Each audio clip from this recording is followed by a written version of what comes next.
साध्वी प्रज्ञा और कर्नल पुरोहित हुए बरी। जी हां, मालेगांव ब्लास्ट केस की शुरुआत 29 सितंबर 2008 को हुई थी, जब महाराष्ट्र के मालेगांव शहर में एक धमाका हुआ था। ये धमाका और मोटरसाइकिल में लगाए गए विस्फोटक से किए गए थे, इसमें 6 लोगों की मौत हुई थी और 100 से ज्यादा लोग घायल हुए थे।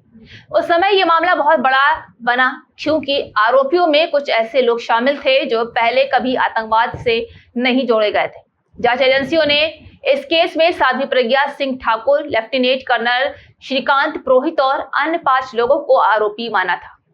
इन पर आरोप था कि इन्होंने ये साजिश मिलकर रची है और धमाकों के लिए इस्तेमाल किया गया आरटीएक्स कर्नल पुरोहित ने लाया था। तो वही जो मोटरसाइकिल धमाके में इस्तेमाल हुआ वो कथित तौर पर साध्वी प्रज्ञा की थी। इस केस को हिंदू आतंकवाद के नजरिए से देखा जाने लगा और इसे भगवा आतंकवाद नाम भी दिया गया।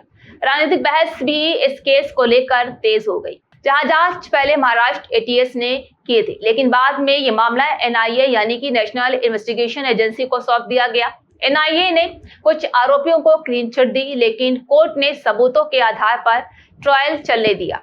केस लगभग 15 साल चला और इस दौरान कई जगह पेश हुआ। कई गवाह अपने बयान से पलटे भी, जहां कोर्ट ने 2025 में इस केस का फैसला सुनाया और कहा कि 7 आरोपियों के खिलाफ आरोप साबित नहीं हो पाए। कोर्ट ने साफ कहा कि 2 सबसे अहम बातों, पहली की मोटरसाइकिल साध्वी प्रज्ञा की थी और दूसरी आरडीएक्स कर्नल पुरोहित लाए थे। इनमें से कोई भी बात साबित नहीं हो सकी है, इसलिए आरोपियों को संदेह का लाभ देते हुए बरी कर दिया गया। अब इस फैसले के बाद कई तरह की प्रतिक्रियाएं सामने आने लगी हैं। कुछ लोगों ने इसे न्याय की जीत बताया है, तो कुछ ने सवाल उठाए हैं कि इतनी लंबी जांच के बाद भी आखिर सच्चाई सामने क्यों नहीं आ सकी है। इस केस में कई सालों तक आरोपियों को जेल में रहना पड़ा, फिर बेल मिली और धीरे धीरे ट्रायल चलता रहा। साध्वी प्रज्ञा अब सांसद हैं और उन्होंने कोर्ट के फैसले को सत्यमेव जयते कहा।